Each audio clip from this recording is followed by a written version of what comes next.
అధికారంలో ఉన్నంతకాలం తాను ప్రాతినిధ్యం వహించే నియోజకవర్గాన్ని వైసీపీ అడ్డాగా మారుస్తానన్నారు. ఎమ్మెల్యేగా పనిచేసినంతకాలం నేను నా బలగం అంటూ మరొకరికి అవకాశం లేకుండా చేశారు. ఇప్పుడు అదే నాయకుడు కనీసం నియోజకవర్గం వైపు కన్నెత్తి కూడా చూడడం లేదు.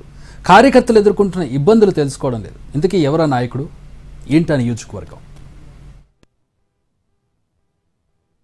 పొలిటికల్ హైడ్రామాకు కేర్ ఆఫ్ అడ్రస్ గా ఉండే దెందులూరు నియోజకవర్గానికి 2019 నుంచి 2024 వరకు ఎమ్మెల్యేగా పనిచేశారు కొటారు అబ్బాయి చౌదరి. ఓటమి తర్వాత నియోజకవర్గాన్ని పెద్దగా పట్టించుకున్న దాఖలాలు లేవంటున్నారు ఆ పార్టీ కార్యకర్తలు, నాయకులు. వైసీపీ అధినేతకు సన్నిహితంగా ఉండే అబ్బాయి చౌదరి 2019 ఎన్నికల్లో అప్పటికే టీడీపీ తరపున 2 సార్లు గెలిచి చింతమనేని ప్రభాకర్ పై విజయం సాధించడంతో అందరి దృష్టిని ఆకర్షించారాయన. ఇక అధికారంలో ఉన్నంతకాలం ప్రత్యర్థులపై ప్రతీకారం తీర్చుకోవడమే పనిగా పెట్టుకున్నారనే విమర్శలున్నాయి. సొంత కోటరీకే పరిమితమయ్యారనే ఆరోపణలు అప్పట్లో గట్టిగానే వినిపించాయి. వైసీపీ తరపున బలమైన నియోజకవర్గంగా దెందులూరును అబ్బయ్య మార్చేశారని ఆ పార్టీ వర్గాలు భావిస్తూ వచ్చాయి. తీరా ఎన్నికల్లో ఓటమితో వైసీపీ వర్గాలు ఒక్కసారిగా అవాక్కయ్యాయి.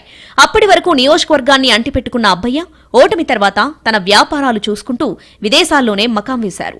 అబ్బాయి చౌదరి ఎమ్మెల్యేగా ఉన్నంతకాలం ఆయన అండ చూసుకుని ప్రత్యర్థుల విషయంలో రెచ్చిపోయిన వైసీపీ నాయకులకు ఇప్పుడు టీడీపీ వైపు నుంచి రిటర్న్ గిఫ్ట్లు అందుతూనే ఉన్నాయట. అయితే నియోజకవర్గ ఇన్ఛార్జిగా ఉన్న మాజీ ఎమ్మెల్యే అబ్బయ్య అందుబాటులో లేకపోవడంతో దెందులూరు వైసీపీ కార్యకర్తలు, నాయకులు తమ గోడు ఎవరికి చెప్పుకోవాలో అర్థం కాక అయోమయానికి గురవుతున్నారని సమాచారం.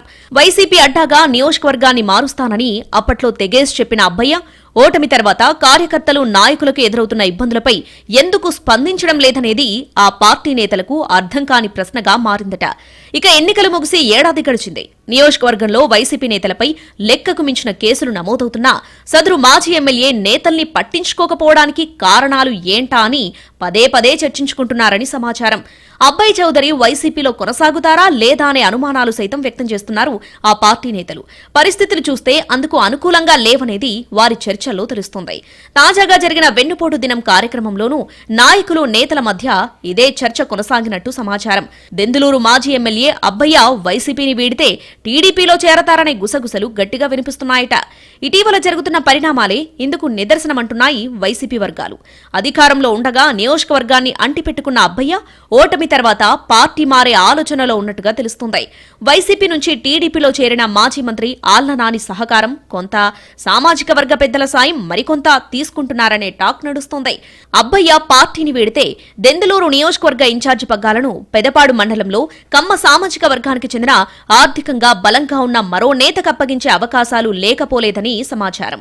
వైసీపీలో అబ్బయ్య కొనసాగుతారా లేదా అనే విషయం పక్కన పెడితే ఆయన టీడీపీ ఎంట్రీపై ఆ పార్టీ నేతలు మరో రకంగా చర్చించుకుంటున్నారట.